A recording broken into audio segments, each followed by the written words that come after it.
સમાચારમાં આગળ વાત કરીએ વડોદરાની તો વડોદરામાં શ્રી અંબે વિદ્યાલયમાં કાર્યક્રમ યોજાયો છે, જ્યાં વાઘોડિયા રોડ ખાતે શપથ ગ્રહણ યોજાયો હતો।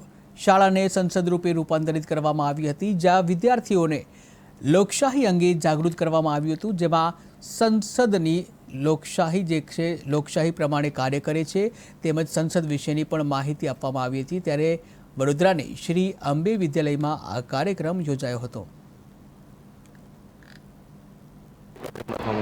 આજે ઇન્વેસ્ટિચર સેરેમની હતું। હેડ બોય હેડ ગર્લના ઇલેક્શન્સ થાય, એમાંથી એ લોકોને ઇલેક્ટ કરવામાં આવે।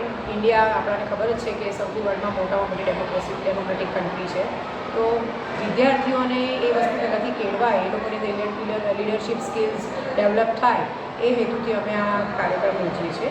બચ્ચાઓ ઇલેક્ટ થયા, પછી એમાંથી હાઉસ કેપ્ટન્સ અમે સિલેક્ટ કર્યા અને કમિટી મેમ્બર્સ, એ બધાનું આજે વોટ ટેકિંગ સેરેમની હતી, શપથ ગ્રહણ વિધિ હતી। અમારા શાળાના ચેરમેન શ્રી અમિતભાઈ શાહ તથા મિત્તલબેન શાહ ડાયરેક્ટર અને આશીષભાઈ શાહ શ્રી અમેના ડાયરેક્ટર એમના માર્ગદર્શન હેઠળ કરવામાં આવ્યું।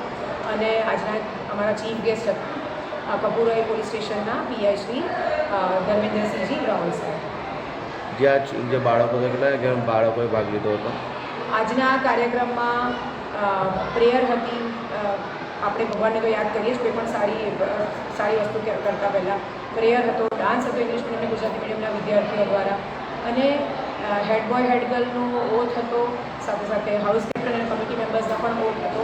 અને અમારા જે ચૂંટાઈને આવેલા વિદ્યાર્થીઓ છે એ લોકોએ સરસ મજાની સ્પીચ આપી, અને અમારા જે સાહેબ છે આજના, એમણે પણ અમારા વિદ્યાર્થીઓને માર્ગદર્શન પૂરું પાડ્યું। આપનો પરિચય? મારું નામ જ્યોતિ સોલંકી, શ્રી અંબે વિદ્યાલય ઇંગ્લિશ મીડિયમ પ્રિન્સિપલ। જી મેડમ, આજે શું કાર્યક્રમ રાખવામાં આવ્યો છે? આજે ઇન્વેસ્ટિચર સેરેમની હતું। હેડ બોય હેડ ગર્લના ઇલેક્શન્સ થાય,